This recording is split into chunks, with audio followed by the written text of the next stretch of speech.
കാശിനാഥൻ ഭാഗം 42. രചനാ അവതരണം ദിവ്യരാജ്. അയ്യോ, ഇച്ചായൻ വരുന്നില്ലിൽ പിന്നെ എന്തോ ചെയ്യും കണ്ണേട്ടാ. രാത്രി കിടക്കാൻ നേരം പകൽ നടന്നതൊക്കെ വൈശുവിനോട് പറയുമ്പോൾ ആധിയോടെ അവനെ മുഖമുയർത്തി നോക്കിയവൾ. അറിയില്ലടാ, പിന്നെ ഇക്കാര്യത്തിൽ അവനെ നിർബന്ധിക്കാനല്ലേ പറ്റൂ. ആ, എന്തേലും ആവട്ടെ. നെടുവേർപ്പെട്ടവൻ. ഞാനോടി ഒന്ന് പറയട്ടെ ഇച്ചായനോട്. പ്രതീക്ഷയോടെ അവനെ നോക്കിയതും ഏയ് വേണ്ടടോ. ഇനിയും നിർബന്ധിക്കുവാണേൽ മോശവാ. പറയേണ്ടത് പരമാവധി പറഞ്ഞു. ഇനി അവന്റെ ഇഷ്ടം പോലെ ചെയ്യട്ടെ. മെല്ലെ എഴുന്നേറ്റ് കട്ടിലിൽ ചാരി ഇരുന്നവൻ. അടുത്ത മാസം 13-നാ ക്ലാസ് തുടങ്ങുന്നത്. ഒരാഴ്ച മുന്നെയെങ്കിലും പോണം. അവളുടെ കൈ പിടിച്ചെടുത്ത് ചുണ്ടോട് അണച്ചവൻ. അരുതാത്തത് കേട്ടതുപോലെ മുഖം മങ്ങി അവളുടെ. ഇനി ഉടനെയൊന്നും അവനൊപ്പം ഇതുപോലെ കൊതിതീരെ ചിലവാക്കാനൊക്കില്ലല്ലോ എന്ന നോവിൽ ഒന്ന് നെടുവീർപ്പുയർത്തു. സാരല്ലടി, കഴിയും പോലെ ഞാൻ ഓടി വന്നേക്കാം എൻ്റെ പെണ്ണിനെ കാണാൻ. നീ ഇല്ലാണ്ട് എനിക്കും പറ്റില്ല. വല്ലാത്ത വീർപ്പുമുട്ടലാവും. അവളെ നെഞ്ചിലേക്ക് ചേർത്ത് പിടിച്ചവൻ. ഒന്നും ഓർത്ത് കണ്ണിടൻ ആദ്യ കയറ്റണ്ട. ഞാൻ കാത്തിരുന്നോളാം. കാണാൻ കൊതി തോന്നുമ്പോൾ ലീവ് എടുത്തിട്ടായാലും അങ്ങടേക്ക് വന്നോളാം. അതുപോരെ? മതി, ധാരാളം മതി. ചെറുചിരിയോടെ പറഞ്ഞുകൊണ്ട് നെറുകിൽ മെല്ലെ ചുണ്ടുകൾ അമർത്തിയവൻ. ഗൗരിമോളെ, ഈ മരുന്ന് കഴിക്ക്. ഇത് കഴിച്ചാലേ മോളുടെ അസുഖം ഭേദാവൂ. ഗൗരിയുടെ അമ്മ അതിരാവിലെ വെറും വയറ്റിൽ കൊടുക്കേണ്ട കഷായം ഒരു ഗ്ലാസ്സിലേക്ക് പകർത്തിയത് അവൾക്ക് നേരെ നീട്ടിയിരുന്നു. നിക്കൊന്നും വേണ്ട, ഞാൻ കുടിക്കില്ല. നിക്ക് കുഞ്ഞൂഞ്ഞിനെ കാണണം. കുഞ്ഞൂഞ്ഞ് വന്നാലേ ഞാനിത് കുടിക്കൂ. വാശിയോടെ ബെഡിൽ കയറി കിടന്നവൾ ഇടയ്ക്കിടെ കരയുന്നുമുണ്ടായിരുന്നു. ആകെ ധർമ്മസങ്കടത്തിലായി ഗായത്രിയും അമ്മയും. നന്ദന് വിളിച്ചോ മോളെ? പ്രതീക്ഷയറ്റ പോലെ അവർ ഗായത്രിയെ നോക്കി. വിളിച്ചമ്മേ. അവരുടെ കയ്യിൽ നിന്നും ആ കഷായം വാങ്ങി ടേബിളിന് മുകളിലേക്ക് വച്ചവൾ. ആ കൊച്ചൻ വരില്ലായിരിക്കും അല്ലേ? വരില്ല. ആൾക്കുമില്ലേ അമ്മേ തിരക്കുകളൊക്കെ. സ്വന്തം കാര്യങ്ങൾ വേണ്ടാന്ന് വെച്ച് മറ്റുള്ളവർക്ക് വേണ്ടി ആരെങ്കിലും സമയം പാഴാക്കോ? നിർജീവമായൊന്ന് പുഞ്ചിരിച്ചവൾ. ഇനിയിപ്പോ എന്താ ചെയ്യാ? മോളിങ്ങനെ മരുന്ന് പോലും കഴിക്കാണ്ടിരുന്നാൽ അസുഖം എങ്ങനെ ഭേദാവും? നോവോടെ പറഞ്ഞവർ. ആരോ വാതിലിൽ മുട്ടുന്നത് കേട്ടതും പരസ്പരം മുഖത്തോട് മുഖം നോക്കിയവർ. ആ സിസ്റ്റർ ആവും. മരുന്ന് കഴിച്ചോന്നറിയാൻ വന്നതാവും. ഇനിയിപ്പോ അവരോട് എന്ത് പറയും? മോള് വാശി പിടിച്ചിരുന്നു എന്ന് പറഞ്ഞാൽ നിർബന്ധിച്ച് കൊടുക്കാത്തേനാവും വഴക്ക്. ആദ്യകലാതെ പറഞ്ഞു. ഗായത്രി ഒരു നെടുവീർപ്പോടെ വാതിൽ തുറന്നതും തൊട്ടു മുന്നിൽ നിൽക്കുന്ന ആളെ കണ്ട് അമ്പരന്ന് പോയിരുന്നു. ആരാ മോളെ? ഗായത്രിയുടെ അമ്മ വിളിച്ചു ചോദിച്ചിട്ടും ഒരു നിമിഷം മറുപടി പറയാനായില്ല അവൾക്കും. ഒട്ടും പ്രതീക്ഷിക്കാതെ സെന്തിലിനെ തൊട്ടു മുന്നിൽ കണ്ട അമ്പരപ്പിൽ നിന്നും മുക്തയാവാതെ അതേ നിൽപ്പ് തുടർന്നു ഗായത്രി. മോളെ ഗായു. അവളിൽ നിന്നും പ്രതികരണമില്ലാന്ന് കണ്ടതും വീണ്ടും വിളിച്ചവർ. ആ, ഞാനാമ്മേ. സെന്തിലായിരുന്നു മറുപടി കൊടുത്തു. നന്ദേട്ടൻ വിളിച്ചപ്പോൾ വരില്ലയെന്ന് പറഞ്ഞിരുന്നു. ഞാൻ കരുതി ഇനി ഒരിക്കലും ഇവിടേക്ക് വരില്ലയെന്ന്. ഗായത്രി തപ്പിത്തടഞ്ഞു പറഞ്ഞുകൊണ്ട് വാതിലിന്റെ ഒരു വശത്തേക്ക് മാറി നിന്നു. അവന് കയറിപ്പോകാനായി. എനിക്ക് തിരക്കാ കൊച്ചേ. പിന്നെ അവൻ ഇത്രയും നിർബന്ധിച്ചിട്ടും വരാതിരുന്നിട്ട് അവന്റെ കൂട്ടുകാരനാന്ന് പറയുന്നതിന് എന്തർത്ഥ? നമ്മള് മനുഷ്യരല്ലേ. ഞാൻ കാരണം ആ കൊച്ചിന് അസുഖം ഭേദാവുന്നെങ്കിൽ ആയിക്കോട്ടെ എന്ന് കരുതി. എല്ലാവരും പറയണ പോലെ ഛേദമില്ലാത്തൊരു ഉപകാരം. ചെറുചിരിയോടെ കയ്യിലിരുന്ന ബാഗെടുത്ത് ടേബിളിന് മുകളിൽ വെച്ച് അകത്തേക്ക് കയറിയവൻ. ഗായത്രിയുടെ അമ്മ അവനെ കണ്ടതും നിറഞ്ഞ ചിരിയോടെ അടുത്തേക്ക് ചെന്നു. മോന് ചായ എടുക്കട്ടെ? എന്തേലും കഴിച്ചായിരുന്നോ? വാക്കുകളിൽ പോലും അവൻ വന്നതിലുള്ള സന്തോഷവും ആശ്വാസവും തിങ്ങി ഞെരുങ്ങി. ഏയ്, എനിക്കൊന്നും വേണ്ടമ്മേ. ഞാൻ കഴിച്ചിട്ടാ വന്നതേ. ഞാൻ അതിരാവിലെ എണീക്കും. 7 മണിക്ക് ബ്രേക്ക്ഫാസ്റ്റ് കഴിക്കുകയും ചെയ്യും. അതെന്റെ റൊട്ടീനാ.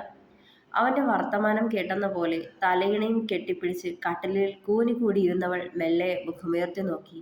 ഹായ് കുഞ്ഞുഞ്ഞ്. ചുണ്ടു കൂർപ്പിച്ച് പരിഭവത്തോടെ ഇരുന്ന പെണ്ണിന്റെ മുഖം തെല്ലൊരു നിമിഷം കൊണ്ട് പൂവ് പോലെ വിടർന്നു. കണ്ണുകൾ തിളക്കമുള്ളതായി. ചാടിപ്പിടച്ചെഴുന്നേറ്റ് അവനരികിലേക്ക് പാഞ്ഞു ചെന്നു. അല്പം അകലം പാലിച്ച് അവളുടെ തോളിൽ പിടിച്ചു നിർത്തിയവൻ. എന്തേലും കഴിച്ചായിരുന്നോ അമ്മേ? ഗൗരി കേൾക്കാൻ വേണ്ടി ഉച്ചത്തിൽ ചോദിച്ചതും ഇല്ല മോനെ, ഒന്നും കഴിച്ചിട്ടില്ല. രാവിലെ വെറും വയറ്റിൽ കൊടുക്കേണ്ട കഷായ ദേ ഇരിക്കണത്. ഈ കുട്ടിയോട് എത്ര തവണ പറഞ്ഞു എന്നറിയോ? കഴിക്കണില്ല. മോൻ വന്നാലേ കഴിക്കൂന്ന്. 1 ഔൺസ് കപ്പിൽ വെച്ചിരുന്ന കഷായം കയ്യിലെടുത്തവർ. ഗൗരി. ശാസനയോടെ അവളെ വിളിച്ചതും കുറുമ്പ് കാട്ടിയ കുട്ടിയെപ്പോലെ മുഖം താഴ്ത്തിയവൾ. എന്നെ നോക്ക്. അവൾക്ക് നേരെ മുഖം കുനിച്ചതും മെല്ലെ മുഖമുയർത്തി നോക്കിയവൾ കുഞ്ഞൊരു നാണത്തോടെ. ഗൗരി നല്ല കുട്ടിയല്ലേ? അതെ എന്ന് തലയാട്ടിയവൾ അവന്റെ മുഖത്ത് നോക്കിക്കൊണ്ട്. പിന്നെന്തേ കഷായം കുടിക്കാത്തെ? ചെറിയ കുട്ടിയോടെന്ന പോലെ സംയമനത്തോടെ ചോദിച്ചു. നിക്ക് വേണ്ട കുഞ്ഞുഞ്ഞെ, അത് ഒത്തിരി കയ്പാ. ചിണുങ്ങിയവൾ. അങ്ങനെ പറയല്ലേ ഗൗരി, കണ്ണടച്ച് പിടിച്ച് ഒറ്റ വലിക്ക് ഇതങ്ങ് അകത്താക്കിക്കോ, അപ്പോ കയ്പൊന്നും അറിയുകേല. വേണ്ട കുഞ്ഞുഞ്ഞെ, എനിക്ക് ഛർദിക്കാൻ വരും. കെഞ്ചിയതും ഗൗരി നല്ല കുട്ടിയാണെങ്കിൽ കഴിക്കും. മുഖം കുനിച്ച് തന്നെ ഇരുന്നവൾ മുഖമുയർത്തി നോക്കിയതേയില്ല. ചോക്ലേറ്റ് മേടിച്ചു തരാം. അവനും അവൾക്കൊപ്പം കൊഞ്ചി. മുഖമുയർത്തിയില്ല. ഭംഗിയുള്ള കുഞ്ഞു പാവയെ മേടിച്ചു തരാം. എന്നിട്ടും അനങ്ങിയില്ല. അപ്പോ ഗൗരി കഷായം കുടിക്കില്ലേ? ഇല്ലെന്ന് തലയാട്ടി. എന്നെ ഗൗരിക്ക് ഇഷ്ടമാണോ? വീണ്ടും അനുനയിപ്പിക്കാനൊരു ശ്രമം നടത്തിയവൻ. എനിക്കിഷ്ടാ കുഞ്ഞുഞ്ഞിനെ, പ്രാണനാ. അതല്ലേ അവരെന്നെ തല്ലിയപ്പോ ഞാൻ ഇടയിലേക്ക് വന്നത്. അപ്പോഴല്ലേ എന്നെ അവരതെ ഇവിടെയും അവിടെയും തല്ലിയത്, എന്റെ തല പിടിച്ച് ചുമരിലടിച്ചത്. ഇരു കവിളിലും പുറം തലയും ചൂണ്ടി പറയുമ്പോൾ അമ്പരപ്പായിരുന്നു സെന്തിലിൽ. അവളുടെ മനസ്സിന്റെ ഉള്ളറകളിൽ മറഞ്ഞു കിടക്കുന്ന സത്യങ്ങളാണ് അവൾ പോലും അറിയാതെ പുറത്തേക്ക് വരുന്നതെന്ന് ഒരു നിമിഷം ഓർത്തവൻ. എന്നിട്ട് എന്താ ഉണ്ടായേ? സിയാന്റെ മരണത്തെപ്പറ്റി എന്തെങ്കിലും അവളുടെ നാവിൽ നിന്ന് വീണ് കിട്ടിയാലോ എന്ന പ്രതീക്ഷയോടെ ചോദിച്ചവൻ. എന്നിട്ട് കവിളിൽ ചൂണ്ടുവിരൽ അമർത്തി മുകളിലേക്ക് നോക്കിയിരുന്നവൾ എന്തോ ആലോചിക്കുന്ന പോലെ. പിന്നെ എന്താന്ന് അറിയില്ലേ? പരിഭവത്തോടെ പറഞ്ഞവൾ. ഒന്നുകൂടി ഓർത്തു നോക്ക്, വീണ്ടും നിർബന്ധിച്ചതും. നിക്ക് അറിയില്ല കുഞ്ഞുഞ്ഞെ, ശുണ്ടി എടുത്ത പോലെ മുഖം വീർപ്പിച്ചവൾ. ഒന്ന് ദീർഘമായി നിശ്വസിച്ചു സെന്തിൽ. സാരല്ലാട്ടോ, പിന്നെ ഓർത്തെടുത്താൽ മതി. ഇപ്പോ കൊച്ചി കഷായം കുടിക്ക്. അവൾക്ക് നേരെ അമ്മ കൊടുത്ത കഷായം നീട്ടുമ്പോൾ മുഖവും വീർപ്പിച്ച് കുനിഞ്ഞിരുന്നവൾ.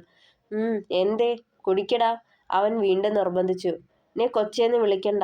കുഞ്ഞുഞ്ഞെന്നെ ഗൗരിക്കുട്ടിയെന്നല്ലേ വിളിക്കണത്? അങ്ങനെ വിളിക്കണതാ നിക്കും ഇഷ്ടം. കൊഞ്ചി പറഞ്ഞതും. അങ്ങനെ വിളിച്ചാൽ ഈ കഷായം കുടിക്കോ ഗൗരിക്കുട്ടി? വലിയ ഉത്സാഹത്തോടെ തലയാട്ടിയവൾ. എന്നാലേ ഗൗരിക്കുട്ടി വേഗം ഈ കഷായം കുടിച്ചേ. പറഞ്ഞു തീർന്നില്ല. ഇരുകൈയും നീട്ടിയത് വാങ്ങി വായിലേക്ക് കമഴ്ത്തിയവൾ. അത് കണ്ടതേ ഗായത്രിയും അമ്മയും ചെറുചിരിയോടെ സെന്തിലിനെ നോക്കി. വല്ലാത്ത കയ്പ്, മുഖം ചുളിച്ച് പറഞ്ഞതും. സാരല്ല കേട്ടോ, അസുഖം ഭേദാവാനാ, കണ്ണ് ചിമ്മി കാട്ടിയവൻ. ഗൗരിക്കുട്ടി അമ്മ പറയുന്നതൊക്കെ അനുസരിച്ച് സമയാസമയം ഭക്ഷണവും മെഡിസിനും ഒക്കെ കഴിക്കണം കേട്ടോ. ഞാനില്ലെങ്കിലും ചോദിച്ചു മേടിച്ച് കഴിക്കണം. അവളുടെ മുഖത്തേക്ക് ഉറ്റുനോക്കിയവൻ. ഇല്ല, കുഞ്ഞുഞ്ഞു വന്നാലേ ഞാൻ കഴിക്കൂ. ഇല്ലാങ്കി മരുന്നും കഴിക്കില്ല, ഭക്ഷണവും കഴിക്കില്ല. മുഖം വീർപ്പിച്ച് പിടിച്ചവൾ. അങ്ങനെ പറയല്ലേ ഗൗരിക്കുട്ടി, എനിക്ക് ജോലിക്ക് പോണ്ടേ? ജോലി കഴിഞ്ഞ് എന്ന് വന്ന് കണ്ടോളാം ഞാൻ. ഗൗരിക്കുട്ടിക്ക് എന്നെ ഇഷ്ടമാണെങ്കിൽ നല്ല കുഞ്ഞായി അമ്മ തരുന്നതൊക്കെ കഴിക്കണം കേട്ടോ. ഇന്നത്തെ മാതിരി വാശി കാണിക്കല്ലേ. ദൈന്യതയോടെ അവളെ നോക്കി. നല്ല കുട്ടിയായി അമ്മ തരുന്ന ഭക്ഷണവും മെഡിസിനും ഒക്കെ കഴിച്ചാൽ എന്നും വരുമോ എന്നെ കാണാൻ? അവളുടെ കണ്ണുകൾ വിടർന്നു. പിന്നെ വരും, എന്നും വന്നോളാം, പറഞ്ഞുകൊണ്ട് ഗൗരിയുടെ അമ്മയെ നോക്കി. ബ്രേക്ക്ഫാസ്റ്റ് എടുക്കാൻ ആംഗ്യം കാട്ടിയവൻ. അവർ വേഗം ഒരു പ്ലേറ്റിൽ 2 ഇഡലിയും അല്പം ചമ്മന്തിയും എടുത്തു വെച്ചു. അതെ ഗൗരിക്കുട്ടിയെ, വേഗം ഇതുകൂടി കഴിച്ചേ, പറഞ്ഞുകൊണ്ട് അമ്മ നീട്ടിയ പ്ലേറ്റ് വാങ്ങി അവൾക്ക് നേരെ നീട്ടിയവൻ മുഖം കുനിച്ചു കളഞ്ഞു. എന്തു പറ്റി? വീണ്ടും പിണങ്ങിയോ? കുസൃതിയോടെ തിരക്കിയതും. എനിക്ക് വാരി വെച്ചു തരോ കുഞ്ഞുഞ്ഞെ? പെട്ടെന്ന് അവളുടെ നാവിൽ നിന്നത് കേട്ടതും ഞെട്ടലായിരുന്നു അവനിൽ. അതേപോലെ ജാള്യതയും. അവൻ ഗായത്രിയെയും അമ്മയെയും മാറി മാറി നോക്കി. മോള് നല്ല കുട്ടിയല്ലേ, വേഗം എടുത്ത് കഴിക്കി. മോനിനി കൈയൊക്കെ കഴുകണ്ടേ? കയ്യിലൊക്കെ കഷായമാ. വെറുതെ ഒരു അടവിറക്കി നോക്കി ഗായത്രിയുടെ അമ്മ. നിക്ക് കുഞ്ഞുഞ്ഞു വാരി തരണം, നാളെ കഴിക്കൂ. വീണ്ടും വാശി പിടിച്ചു പെണ്ണ്. മോളെ, പറയുന്നത് കേൾക്കടാ. മോന് എന്തോ പറയാൻ തുടങ്ങിയതും. സാരല്ലമ്മേ, ഞാൻ കൊടുത്തോളാം. വേഗം ഇഡലി കഷ്ണങ്ങളായി മുറിച്ചിട്ട് ചമ്മന്തിയിൽ മുക്കി അവൾക്ക് നേരെ നീട്ടിയവൻ. വലിയ ഉത്സാഹത്തോടെ വായ തുറന്ന് അത് വാങ്ങി കഴിക്കാൻ തുടങ്ങിയവൾ. സഹതാപത്തിനപ്പുറം വല്ലാത്തൊരു വാത്സല്യം തോന്നി സെന്തിലിന് ആ പെണ്ണിനോട്. ഒട്ടും താല്പര്യമില്ലാതെയാ താൻ ഇവിടേക്ക് വന്നത്. അവളെ കൊണ്ട് മരുന്ന് കഴിപ്പിക്കുക, ഉടനെ തിരികെ പോവുക എന്നൊക്കെ ചിന്തിച്ചു. പക്ഷേ എന്തോ അവളോട് സംസാരിച്ചു കഴിഞ്ഞപ്പോൾ ആ അക്ഷമ കൂടി മാറിപ്പോയി മനസ്സിൽ ഓർത്തവൻ. മോന് വലിയ ബുദ്ധിമുട്ടായി ല്ലേ? കൈ കഴുകി കഴിഞ്ഞ് കയറി വരുന്നവന് നേരെ ഒരു ടവല് നീട്ടിക്കൊണ്ട് ഗായത്രിയുടെ അമ്മ സങ്കടപ്പെട്ടു. ഏയ്, എനിക്ക് ബുദ്ധിമുട്ടൊന്നും ഇല്ല അമ്മേ. പിന്നെ എൻ്റെ ജോലി കളഞ്ഞിട്ട് മുഴുവൻ സമയവും ഇവിടെ വന്ന് നിൽക്കാനൊന്നും പറ്റില്ല. തിരക്കൊഴിഞ്ഞ് ഫ്രീ ആവുമ്പോൾ ഇതുപോലെ വന്നൊന്ന് തല കാണിച്ചിട്ട് പോവും. അത്രയൊക്കെയെങ്കിലും നന്ദന് വേണ്ടി ഞാൻ ചെയ്യണ്ടേ? ചെറുചിരിയോടെ പറയുമ്പോൾ നന്ദിയോടെ അവനെ നോക്കിയവർ. ഭക്ഷണശേഷമുള്ള മെഡിസിനും കഴിപ്പിച്ചിട്ട് ഗൗരി ഒന്ന് മയക്കം പിടിച്ചപ്പോഴാണ് സെന്തിൽ അവിടെ നിന്നും തിരികെ പോന്നത്. പതിവ് പോലെ സ്കൂളിലേക്ക് പോകാനുള്ള തയ്യാറെടുപ്പിലായിരുന്നു വൈശു. ടീച്ചിങ് നോട്ട്സ് എടുത്ത് ബാഗിൽ വെച്ച് പൂട്ടുമ്പോഴാണ് ബാൽക്കണിയിൽ നിന്ന് കാശിനാഥന്റെ ചിരിയും സംസാരവും ശ്രദ്ധയിൽപ്പെട്ടത്. ഒച്ചത്തിലുള്ള പൊട്ടിച്ചിരി കേട്ടതും വൈശു അവിടേക്ക് ചെന്നു. ആരോടോ ഫോണിൽ സംസാരിക്കുകയായിരുന്നവൻ. കണ്ണേട്ടനിത് ആരോടാ ഇത്രയും ചിരിച്ചു കുഴഞ്ഞ് സംസാരിക്കണേ ഓർത്തുകൊണ്ട് അവനെ നോക്കി നിൽക്കവേ തന്നെ കോൾ കട്ട് ചെയ്ത് ഫോൺ ടേബിളിന് മുകളിൽ വെച്ചിരുന്നവൻ. എന്നിട്ടും ചിരി അടങ്ങിയിരുന്നില്ല അവന്റെ. എളിക്ക് കൈയും കൊടുത്ത് നിർത്താതെ ചിരിക്കുന്നവനെ കണ്ണുമിഴിച്ച് നോക്കി നിൽപ്പുണ്ടായിരുന്നു വൈശു. തുടരും. അഭിപ്രായങ്ങൾ പറയണേ. സപ്പോർട്ട് ചെയ്ത് കൂടെ ഉണ്ടാവണം. Thank you.